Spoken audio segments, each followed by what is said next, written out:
Assalamualaikum warahmatullahi wabarakatuh teman-teman. Ketemu lagi ya dengan saya Indah Puspitasari. Nah, hari ini kita akan belajar mengenai pewarisan sifat makhluk hidup dan penerapannya dalam kehidupan sehari-hari. Yang pertama, apa saja sih gen-gen yang dapat kita wariskan dari orang tua kita? Nah, yang pertama adalah pewarisan warna kulit. Bisa dilihat ya di sini. Ini orang tuanya itu berwarna gelap ya, tapi anaknya kok bisa putih ya? Nah, kok bisa ya? Terus coba kalian juga perhatikan. Nah, teman-teman kalian, pastikan warna kulitnya berbeda-beda kan? Nah, ternyata warna kulit itu juga dikodekan oleh banyak gen. Misalnya saja ya, gennya itu ada A besar, B besar, dan C besar. Nah, gen ini mempengaruhi pembentukan pigmen kulit. Nah, pigmen kulitnya itu apa? Pigmen kulitnya itu adalah melanin. Nah, melanin inilah yang menyebabkan kulit kita itu menjadi warnanya gelap. Nah, contohnya variasi atau alternatif gen warna kulit alela yaitu A kecil, B kecil, dan C kecil. Jadi kalau seorang yang memiliki gen atau warnanya kulitnya hitam itu gennya adalah A besar, B besar, B besar, C besar, dan C besar. Sedangkan orang yang memiliki kulit terang itu gennya A kecil, B kecil, C kecil, dan C kecil. Nah, kalau orang sawo matang gimana? Nah, kalau orang sawo matang kan di tengah-tengah. Jadi, ada yang A besar, ada yang A kecil, ada yang B besar, B kecil, ada yang C besar, dan C kecil.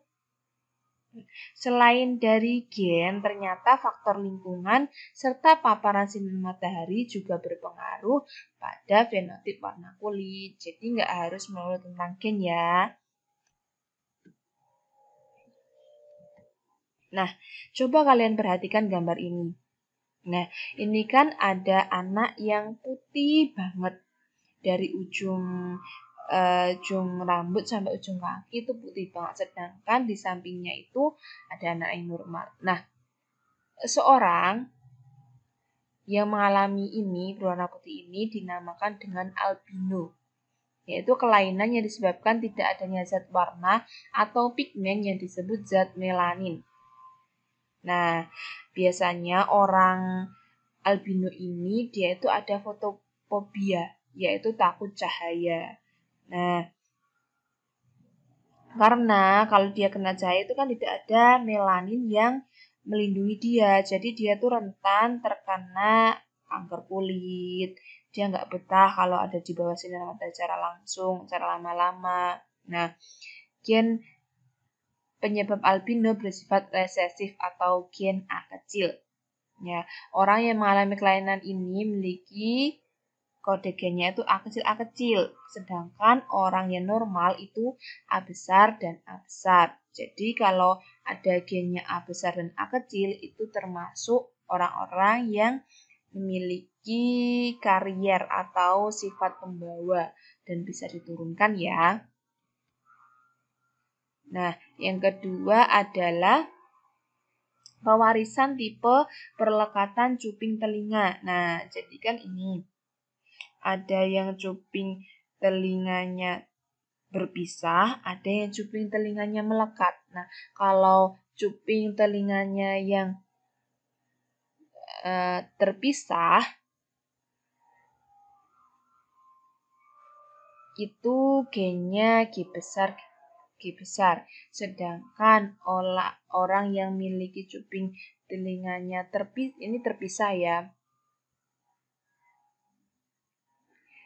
Terpisah itu G besar. Sedangkan orang yang melekat itu memiliki gen G kecil.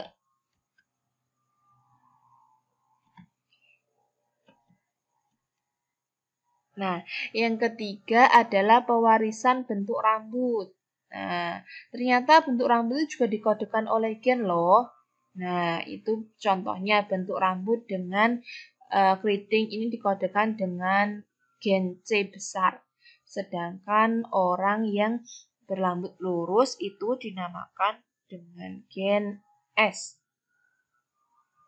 Jadi, nanti kalau kalian itu gennya C dan S, maka rambut kalian akan berbentuk bergelombang. Kalau keriting aja itu gennya C besar, sedangkan lurus saja itu S. Oke, next. Nah, yang keempat adalah pewarisan bentuk pertumbuhan pada dahi. Nah, ini ada dua macam pertumbuhan pada dahi ya. Ada yang berbentuk V seperti ini, dan ada yang setengah lingkaran seperti ini. Nah, orang yang tidak memiliki pertumbuhan rambut seperti huruf V memiliki genotipe resesif W kecil. Sedangkan orang yang seperti V itu memiliki gen W besar.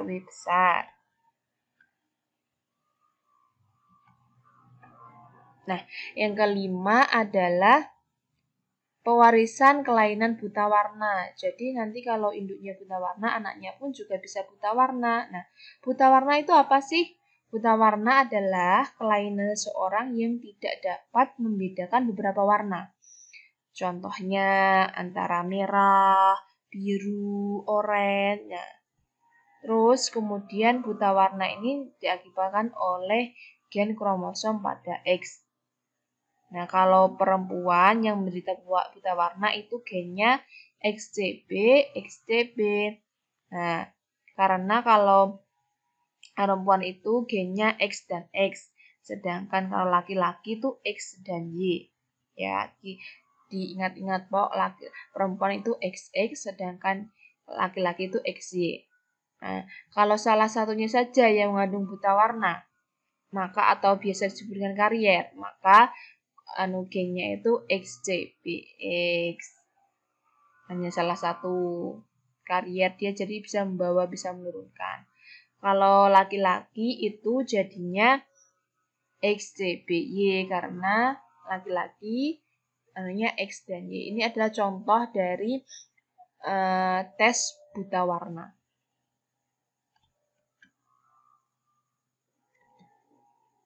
Nah, yang keenam adalah pewarisan kelainan hemofilia. Hemofilia merupakan kelainan dengan ciri darah penderita itu sulit menggumpal ketika terjadi luka. Jadi, lukanya itu sulit untuk menutup. Kalau biasanya kan kalau kita luka, itu kan langsung menutup, langsung tidak netes saja. Nah, beda kalau hemofilia ini tuh embulnya pecah kan, maka darah akan terus mengalir sehingga dia tuh sulit untuk membeku. Nah, apabila dia kan darah ini terus keluar, akhirnya tuh dia dapat mengalami kekurangan darah dan menyebabkan kematian. Nah, gen hemofilia terletak pada kromosom X dan sering ditandai dengan lambang XH. H-nya kecil ya. XH kecil. Terus kemudian jika wanita itu normal itu biasanya X hanya besar, X hanya besar. Jika wanita itu karier atau pembawa, maka dia akan memiliki gen XHX. Itu biasanya tanda-tanda kalau dia karier ya, dia pembawa. Namun jika gennya itu XH atau dia positif hemofilia, itu biasanya dia tidak akan hidup. Dia akan langsung meninggal pada saat dilahirkan. Kemudian kalau laki-laki itu juga terpaut kromosom X. Tapi kalau laki-laki kan XY. Jadi kalau seorang yang memiliki hemofilia itu akan memiliki gen XH dan Y. Nah, ini adalah salah satu contoh cara menghitung peluang kelainan hemofilia. Contoh ya, di sini ada soal. Dia itu suami istri, ibunya adalah normal pembawa sifat, jadi dia karier ya ibunya, sedangkan ayahnya normal. XH besar, XH kecil. Sedangkan ayahnya XH besar, Y. Nah, gimana caranya? Yang pertama kita cari parientalnya atau P1-nya, induknya. Ini punya bapaknya, ini punya ibunya ya. Terus kita silangkan. XH besar kita kali. Y kita kalikan dengan XH besar. Nah, ini juga sama ya. Ini dikalikan dengan ini, dan ini dikalikan dengan ini. Terus keturunan pertamanya apa? Keturunan pertamanya nanti akan menghasilkan ini, yang di kotak 4 ini. XH besar ini wanita normal. Kemudian ada XH besar, XH kecil, wanita. Ini karier ya, karena dia ada H kecilnya. Terus ada XH besar Y, itu ada laki-laki normal. Dan XH kecil Y besar, itu laki-laki hemofili. Jadi, yang membawa karier itu hanya perempuan saja. Laki-laki tidak bisa membawa karier ya. Jadi, dari soal di atas dapat disebutkan peluang keturunannya itu perempuan 25%, karier itu 25%, perempuan karier, dan laki-laki normal itu 25%, laki-laki hemofilia 25%. Nah, pewarisan sifat dalam pemuliaan hewan. Coba kalian lihat. Ini adalah ayam potong kan? Ayam potong broiler. Nah, ayam potong inilah termasuk penerapan dari pemuliaan hewan untuk menghasilkan hewan ternak yang lebih tinggi, loh, yang bisa menghasilkan banyak telur, ya, atau sapi yang bisa memberikan kualitas susu yang baik, seperti itu ya.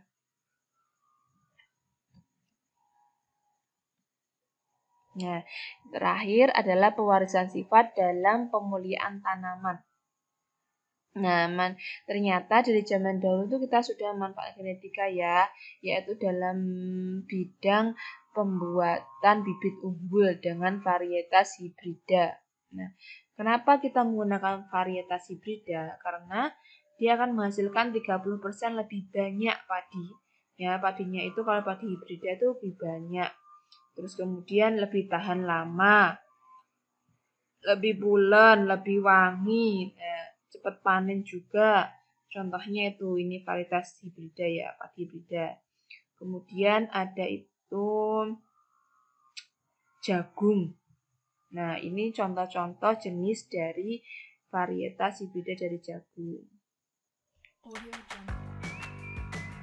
Oke, sekian, terima kasih. Jangan lupa untuk selalu bersyukur.